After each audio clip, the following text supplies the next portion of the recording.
அடுத்து அல்லாஹ் அதே வசனத்திலே சொல்கிறான், வயுஹிப்புல் முத்தத்தஹிரின், அல்லாஹ் தூய்மையானவர்களை நேசிக்கிறான். உள்ளத்தாலா உடலாலா இரண்டிலும் தான். ஆனால் இந்த வசனம் ஏற்றமானது, உள்ளத்தால் தூய்மையானவர்களை அல்லாஹ் நேசிக்கிறான். எதற்கு பிறகு?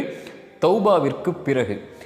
ரசூலுல்லாஹி ஸல்லல்லாஹு அலைஹி வஸல்லம் சொன்னார்கள், ஒரு அடியான் பாவம் செய்தால் அவனுடைய உள்ளத்தில் ஒரு கருப்பு புள்ளி இடப்படுகிறது. அவன் மீண்டால் பாவத்திலிருந்து அது பரிசுத்தமாக்கப்படுகிறது.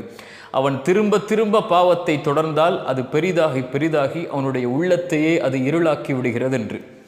பாவங்கள் அதிகமானால் உள்ளம் இருளாகும். உள்ளம் இருளானால் அல்லாஹுடைய வெளிச்சமோ, குர்ஆனுடைய வெளிச்சமோ, தீனுடைய வெளிச்சமோ, ஈமானுடைய வெளிச்சமோ நுழைய முடியாது. இமாம் ஷாஃபிஈ, இமாம் மாலிக் அவர்களுடைய மாணவர் ஆசிரியர் இமாம் மாலிக் அவர்கள் தன்னுடைய மாணவர் இமாம் ஷாஃபிஈயை பார்த்து சொன்னார்கள், இமாம் ஷாஃபிஈ, உன்னுடைய உள்ளத்தில் அல்லாஹ் அவனுடைய வெளிச்சத்தை கொடுத்திருப்பதை பார்க்கிறேன். ஒருபோதும் பாவம் என்ற இருளால் இருளாக்கி விடாது அந்த வெளிச்சத்தை என்று. ரசூலுல்லாஹி ஸல்லல்லாஹு அலைஹி வஸல்லம் அவர்களுடைய மாணவர் இப்னு மஸ்ஊத் ரலியல்லாஹு அன்ஹு அவர்கள் சொன்னார்கள், ஒரு அடியான் பாவம் செய்தால் அந்த பாவம் செய்ததற்கு பிறகு அவன் தன்னை வருந்தி உணர்வான். ஒரு மலையிலிருந்து ஒரு பாறை உருண்டோடி வந்து அவனை தாக்கினால் எப்படி அவன் மரணத்தை பயப்படுவானோ அது போன்று பாவம் செய்து முடித்ததற்கு பிறகு பயப்படுவான். ஆனால் இவன் அல்லாஹுவை நெருங்கக்கூடிய முஃமின், இவன் தௌபாவை செய்யக்கூடிய முஃமின். ஆனால் ஒரு பாவி முனாஃபிக் யார் தெரியுமா? அவன் பாவம் செய்வான், பாவம் செய்வான், தௌபா செய்வான், பாவம் செய்வான், தௌபா செய்வான். ஆனால் அவனுடைய உணர்வு, அவனுடைய மூக்கில் ஒரு ஈ உட்கார்ந்து சென்றால் எதுவோ அது போன்றுதான் இருக்கும் என்று. இது யாருடைய நிலைமை? என் நிலைமை உங்கள் நிலைமை இல்லவா? ரசூலுல்லாஹி ஸல்லல்லாஹு அலைஹி வஸல்லம் அதனால் தான் சொன்னார்கள், அந்நதமு அத்தௌபா, பாவத்தை உணர்தல் தான் அல்லாஹ்வை நோக்கி மீளுதல் என்றார்கள். குர்ஆன் சொல்லுகிறது, வல்லதீன இதா ஃபஅலு ஃபாஹிஷத்தன் அவ் ஸலமு அன்ஃபுஸஹும் ذكروا فاستغفروا لذنوبهم ومن يغفر الذنوب الا الله ولم يصروا على ما فعلوا وهم يعلمون.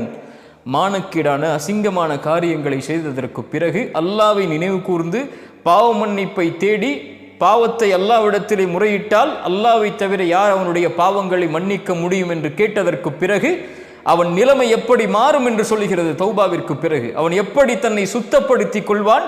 வலம் யுசிர்ரு அலா மா ஃபஅலு வஹும் யஅலமூன். ஒருபோதும் அறிந்த நிலையில் அந்த பாவத்தில் தொடர்ச்சியாக இருக்க மாட்டான்.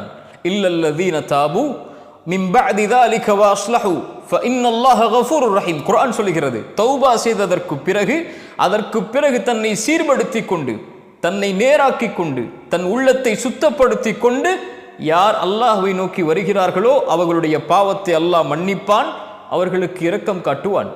100 கொலை செய்த அடியானுக்கு அந்த அறிஞர் செய்த அறிவுரை என்ன? நீ பாவத்தை உணர்ந்து விட்டாய், தௌபா செய்ய விரும்புகிறாய், ஆனால் நீ உன்னை சீர்படுத்த வேண்டும், அந்த நல்லவர்களுடைய ஊருக்கு செல் என்று. ரசூலுல்லாஹி ஸல்லல்லாஹு அலைஹி வஸல்லம் இடத்திலே ஒருவர் வருகிறார் தொழுகையுடைய நேரத்தில். அல்லாஹுடைய தூதரே, ஒரு பாவத்தை செய்து விட்டேன், தண்டனையை கொடுங்கள் குர்ஆனின் படி. ரசூலுல்லாஹி ஸல்லல்லாஹு அலைஹி வஸல்லம் அமைதியாக இருக்கிறார்கள். அதற்கு பிறகு அவர் ரசூலுல்லாஹி ஸல்லல்லாஹு அலைஹி வஸல்லம் தொழுகை நடத்துகிறார்கள். அவரை தொழுகுமாறு ஏவுகிறார்கள். அவரும் தொழுகிறார். தொழுது முடித்ததற்கு பிறகு அல்லாஹுடைய தூதரிடத்திலே வருகிறார். யா ரசூலல்லாஹ், நான் தண்டனையை கேட்டேன். அல்லாஹுடைய தூதர் ஸல்லல்லாஹு அலைஹி வஸல்லம் சொன்னார்கள், எங்களோடு தொழுதீர்களா என்று.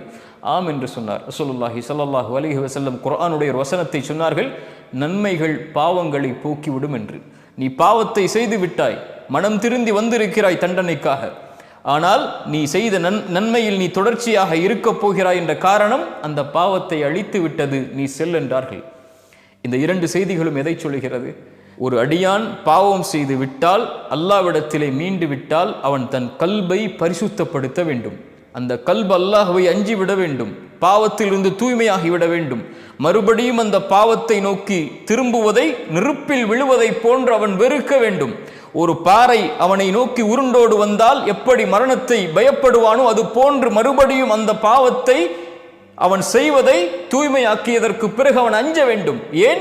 அவன் மகத்துவமிக்கவனுக்கு முன்னால் நின்று தௌபா செய்திருக்கிறான். மகத்துவமிக்கவனுடைய பார்வையை பயந்து தௌபா செய்திருக்கிறான். அந்த மகத்துவமிக்கவனுடைய பார்வை மறுபடியும் அவன் மீது பாவம் செய்யக்கூடிய நிலையில் விழக்கூடாது என்று அவன் பயப்படுவான். அதனால் அவன் தூய்மைப்படுத்துவான். அந்த மகத்துவத்தை ஒருபோதும் அவன் சாதாரணமாக நினைத்து விட மாட்டான். நம்மில் பலர் நினைப்பதைப் போல அல்லாஹ் பாவங்களை மன்னிப்பான், பாவம் செய்து கொண்டே இருக்கலாம். யா அஹி யா உக்தி, அல்லாஹ்வுடைய மகத்துவத்தை தரக்குறைவாக பார்க்காதே.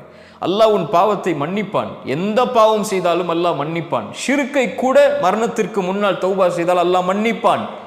ஆனால் அல்லாஹ்வை கேலியாக்குவதா? என்ன வேண்டுமானாலும் செய்து கொள்ளலாம், மன்னிப்பு கேட்கலாம், செய்வோம் மன்னிப்பு கேட்போம், செய்வோம் மன்னிப்பு கேட்போம். இது அல்ல தௌபா, இது அல்ல அல்லாஹ்வுடைய மகத்துவத்தை பேணுதல். உள்ளத்தை தூய்மைப்படுத்துபவர்களை அல்லாஹ் நேசிக்கிறான். உங்களுக்கு தெரியுமா, சொர்க்கம் சுத்தமான பூமி.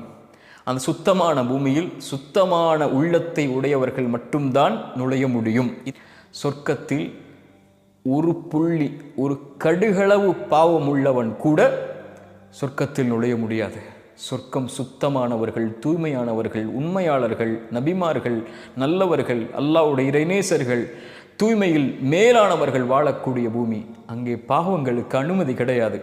அல்லாஹ் நாளை மறுமையில் நம்முடைய பாவங்கள் முழுவதையும் மன்னிக்க வேண்டும், அல்லது அல்லாஹ் நாடி நரகத்திலே அல்லாஹ் அனுப்பி தண்டனையை கொடுத்து அங்கே தூய்மைப்படுத்தியதற்கு பிறகு அல்லாஹ் சொர்க்கத்தை கொடுக்க வேண்டும்.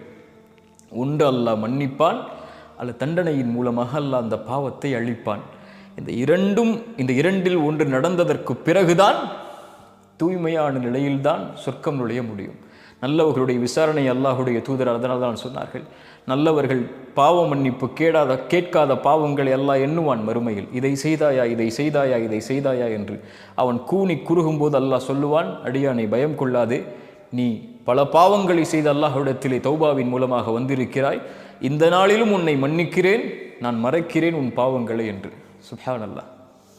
தூய்மையானவர்களை அல்லாஹ் நேசிக்கிறான். ரசூலுல்லாஹி ஸல்லல்லாஹு அலைஹி வஸல்லம் இந்த இரண்டு வசனங்களையும், இன்னல்லாஹு யுஹிப்புத் தவ்வாபீன் வ யுஹிப்புல் முத்தத்தஹிரீன், இந்த வார்த்தைகளை தங்களுடைய துஆவில் சொன்னார்கள்.